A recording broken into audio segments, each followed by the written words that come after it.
A lot of people would have kept their jobs and things would have continued in a poor manner at the time. And sometimes it's the little guy that just says, no, I don't think this is okay, and somebody should investigate it. It's this weird duality where it's like there are these spaces now where people think that the rules have changed, but we're talking about in all these areas where you are on a Zoom call or you're actually with real people that know you. And what do you do to raise your hand when it could be like, hey, everyone thinks this is fine. Maybe people aren't seeing what I'm seeing, but I can't stay silent. It's very difficult to be a lone standing person and say this is not right, but you have to. If you feel in your heart something's wrong, you have to say something.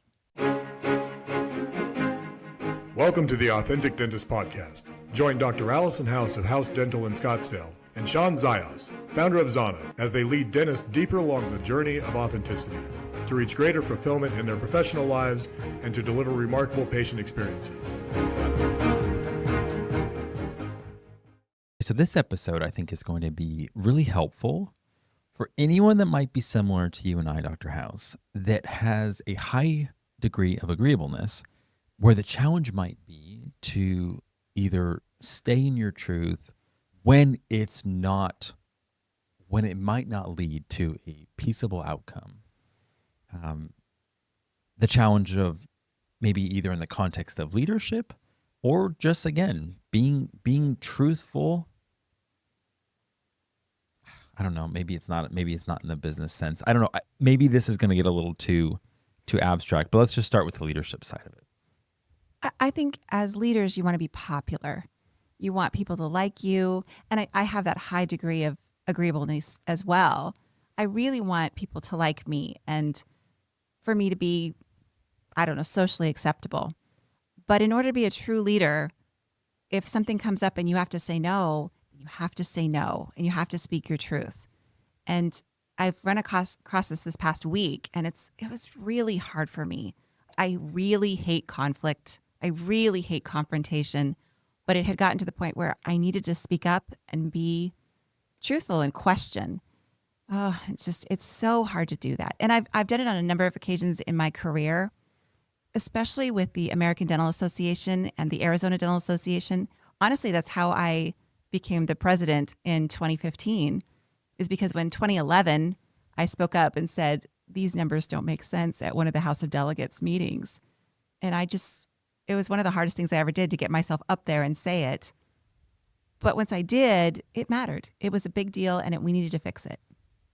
Wow, it's interesting that you're saying that you getting thrust into leadership was because of you speaking your truth and actually just saying like, hey guys, sorry, maybe no one's going to say this. Like, I wonder what would have happened if you kept silent. A lot of people would have kept their jobs and things would have continued in a poor manner at the time. And sometimes it's the little guy that just says, no, I don't think this is okay, and somebody should investigate it. And I have said before that I didn't think something was okay, and it actually was, but there were mistakes. There's a difference between a mistake and just true bad mismanagement. And sometimes that comes out, but to ask the question and to be the one that everybody's like, just sit down and shut up, Allison. And you get those looks. And I think we're in a world of cancel culture now. So you're really afraid to stand up and say the truth because you might get canceled, terminated. At the same time, if you don't, things just continue on a bad path. And it's everywhere. It's not just in the American Dental Association or state association. I mean, it's your practice too. If you see something's wrong, you have to investigate it. You have to say something, even though, it might upset a member of your team, or it might upset your accountant. I've had to fire my accountant because I knew something was wrong.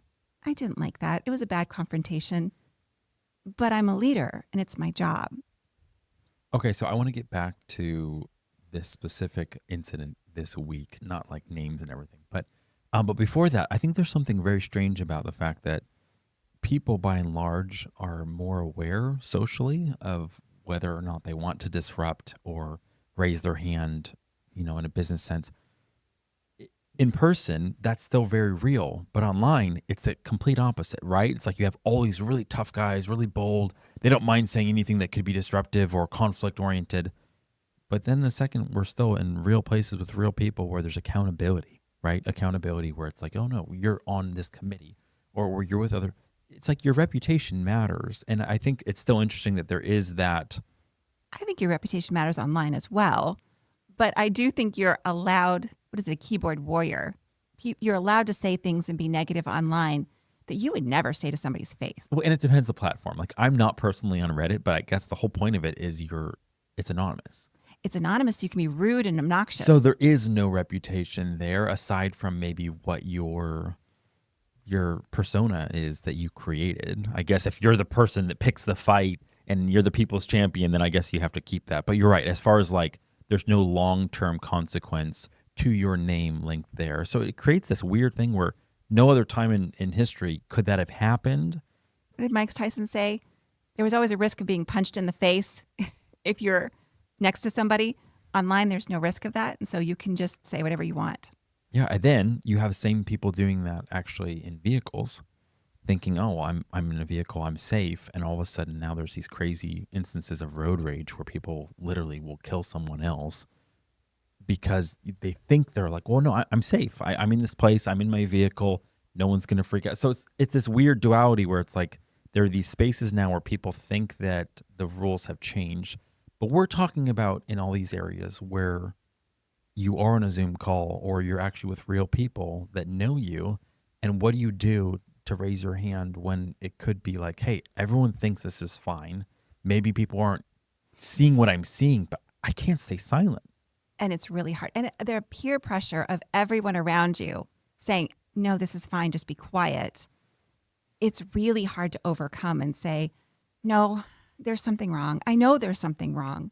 And somebody needs to investigate it. And maybe it's something small, but I know that this is not okay.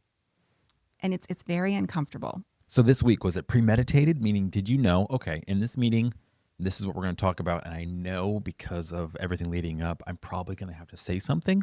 Or was it something in the moment where you're like, oh, crap, this is the moment I'm going to have to say something? I mean, honestly, it was both. Okay. Yeah.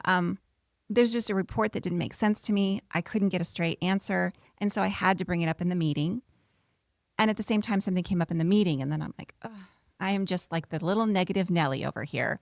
And that's not the reputation I want. I always want to be the reputation of being kind and encouraging and the Dumbledore. I want to be that role. But sometimes, what is it? You have to choose between what is right and what is easy. And you have to speak up and say, no, I don't think this is okay. And it was hard. And I've done it in a lot of places, Girl Scout meetings and lots of leadership roles that I've held over the years. It's very difficult to be a lone standing person and say this is not right. But you have to. If you feel in your heart something's wrong, you have to say something. Yeah. So I'm thinking like, obviously there's some application to like discernment, wisdom, timing, how to do it. But if we're just going to go forward on the thought of like, if it's something that you need to say, then you should say it. It reminds me, Brendan Bouchard, and I was at one of his conferences a few years back, and he was saying avoidance is one of the best strategies to relieve short-term suffering or short-term pain, but to ensure long-term suffering. Absolutely. Like, just keep avoiding. So and the problem just grows and grows and grows, where this problem could easily be solved. It's a simple problem. Let's just solve it. If it allows to grow, it could become a huge problem. But not even in terms, I'm not even thinking of the specific problem. I'm thinking of when only at the end of the day, you go back home, you're brushing your teeth in front of the mirror, and you're like, oh, Allison, you didn't speak up again, or you held your tongue, or you abdicated.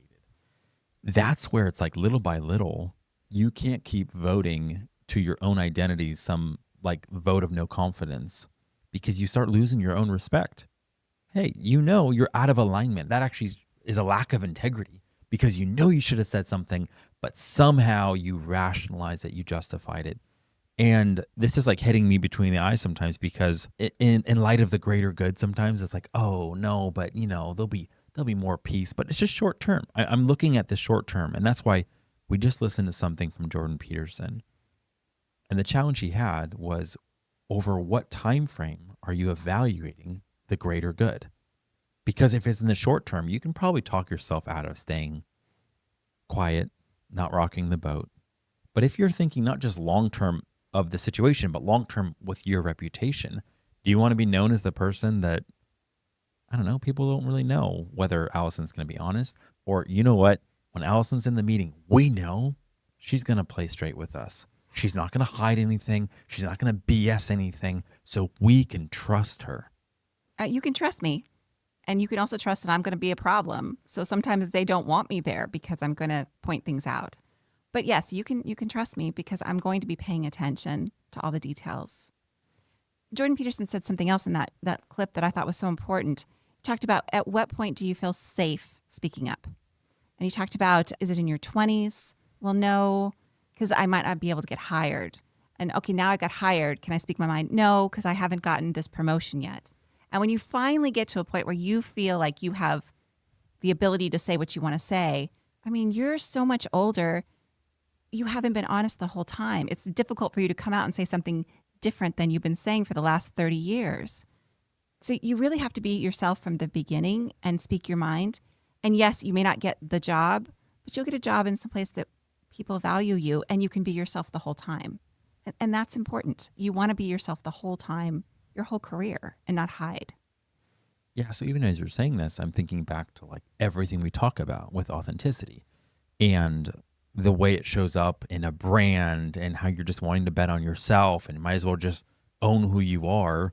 And this is just another facet of that. It's like you also have to own your truth, own your voice, own your message, and own your perspective, even when it's unpopular, even when it might get you in trouble today, because it's in some ways, it's still so much easier than playing the game of trying to figure out how to posture yourself to either stay relevant or stay trending or stay in or keep being like this chameleon. And then at the end of the day, over a decade, you don't stand for anything because you're just kind of flipping here and there. You know, I know you have that high level of agreeableness. So what have been some strategies that have helped you when you find yourself in a meeting like this, or you find yourself in a circumstance where it's like, wow, even though I'm wired this way, even though I really care and I'm empathetic and I'm compassionate and I care about peace and humanity and the welfare of everybody, I still need to speak up. Like, what have you done to either, I don't know if it's like a mindfulness thing or if it's like a principled like truth that you remind yourself of? So I have to gather my courage that I'm going to stand up and say something that no one else has said. And that's really hard for me. But I try and look at it like especially at the ADA, I'm standing up for all the people that are coming behind me, which is how many thousands and thousands of dentists that are younger than I am that are not standing here. And I need to share this perspective. I think the first time I really spoke up was about when I was an employee dentist and how I was treated. And when I spoke up in front of the House of Delegates at ADA about that, people were mean to me. They were like, you should have just quit on the spot. Why did you do that? All I could think was I had all these loans and my family was counting on me. And it was very difficult for me to just quit. And it would have been nice if I had some protection from the American Dental Association.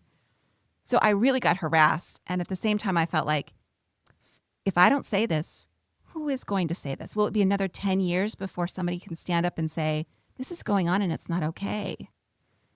And a little bit was done when I said it, but at least people were aware of the problem because they weren't even aware of the problem before. Same thing when I spoke up at our Arizona House of Delegates. I spoke up and said there was something wrong with the budget. And it was because we were given 3 lines of a budget. And I'm like, my accountant doesn't let me do things like that. I don't understand. And it really was that I didn't understand, but nobody had thought about it because it had been done like that for so long. And we went to investigate. There were some issues. And this is a long time ago. We fixed it. But I can tell you that if I hadn't spoken up, would have been another year or 2 that there were some issues. How bad were we going to let things get? So that's the way I summon some courage is, if not me, then who's going to do this? Well, I love that because there's the aspect of, if I don't say this, there's an actual consequence, whether it's, the ripple effect with legislation or some underserved group that's not getting their voice heard. But when you said that, it also reminded me of like you casting a vote to actually be courageous and own your voice and speak I feel like also it's like a victory that allows other people to see, modeled correctly, someone that's actually like owning who they are. I should say that I did not do that eloquently or well in any way because I was so young. But I did give the opportunity for people to speak up in a way that they hadn't before. And so that was important. But did I model it well? No. I would have been much more eloquent today. But of course, if I hadn't done it back then, I wouldn't be. Right, because you got in the game and you started on the journey. And I think that's where it's like each and every one of us needs to keep giving ourselves the grace to just keep trying, keep giving it our best. It's better to get in the game imperfectly than to perfectly be the cynic on the sideline, always telling other people why they're not doing it well enough. And at the same exact time, keeping yourself in that prison of your standard is so high because of all the judgments you've thrown on other people that now you can't get in the game because you know you can't actually measure up to your own standard, you know? And if anyone's like, wow, why is he describing it that well? Because that's been me in so many seasons of my life where it's like I was the person on the sideline with regret or with, you know, feeling like I got overlooked. This is more like in spiritual circles early on, you know, offended and then being like, oh, well, I think I could do that better. But I wasn't actually willing to step up and actually just do it and actually give it my best because I was so bound by like the sense of perfectionism. Kind of like what you said, you don't have to show up and say it and do it right the first time or else you're letting everybody down. The fact that you're just trying and you went for it, like you do have grace now. You do have the ability to be such a great model because you have that experience and you got in the game. So even if the first time you didn't do it right, it's like, so what? So further than that, a couple of years later, I stepped up and I said, I disagreed at the House of Delegates. And somebody came up and corrected me. And I got it. But if I had not asked the question, later I found out there were so many people that thought this was inappropriate and we needed a lot more clarification. So even though I was wrong when I spoke up, the clarification really helped me understand how things worked. And it helped like so many other people see how things worked. So it's okay to be wrong, but sometimes you do have to stand up for your conviction and say, I think something's wrong here and you need to explain this to me. And sometimes it is okay. But I didn't feel like a fool because it mattered to me that I really understood what was happening. Did you kind of always feel like you were, I don't know, going to be a leader when you stepped into dentistry? No, not at all. I had 2 babies in dental school. I didn't even look at my grades when I graduated. I have no idea where I graduated in the class because I just needed to get through. I wanted to be a great dentist, but did I think I was going to be a leader in my industry? No, I hadn't thought about that at all. My parents are both leaders in their profession. My mom started the first physical therapy business in Flagstaff at a time when women didn't start businesses. So she was a leader. My dad was the president of the Strength and Conditioning Association. He traveled all over the world to get information. And he's actually one of the first people that wrote the test that we take now for personal trainers. That was his baby. He's the one that got the group together to do that. So I watched my parents be leaders. But did I think I was going to do that? No, I think I was just thrust into it. And I think that's kind of part of why it's important for us to own our truth. Because then when we're actually like caught being responsible for something we've said, if it's true and it aligns, then it's like it allows that moment of being discovered to be something that can actually like usher us into more of who we're called to be, more of our potential destiny. Instead of like if we're campaigning or posturing and all of a sudden we say something, we stand up for something and it's not actually aligned with who we are, and then we become known for that. Oh my gosh, that'd be terrible. Where that's why it's amazing. This was you. I did it. And I really try and be respectful when I ask these questions. I have noticed that sometimes people are not respectful. And I think that's when they get a reputation for being more of a problem. I've seen some brilliant people ask questions that needed to be asked and they were 100% right. But because it didn't feel respectful, people remembered that too.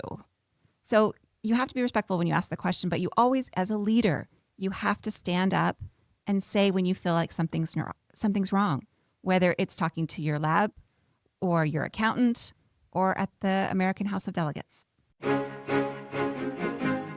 Thank you for listening to the Authentic Dentist Podcast. To join Allison and Shawn on this journey, hit the subscribe button to never miss an episode. Here's to your success. Express yourself fully. Live authentic.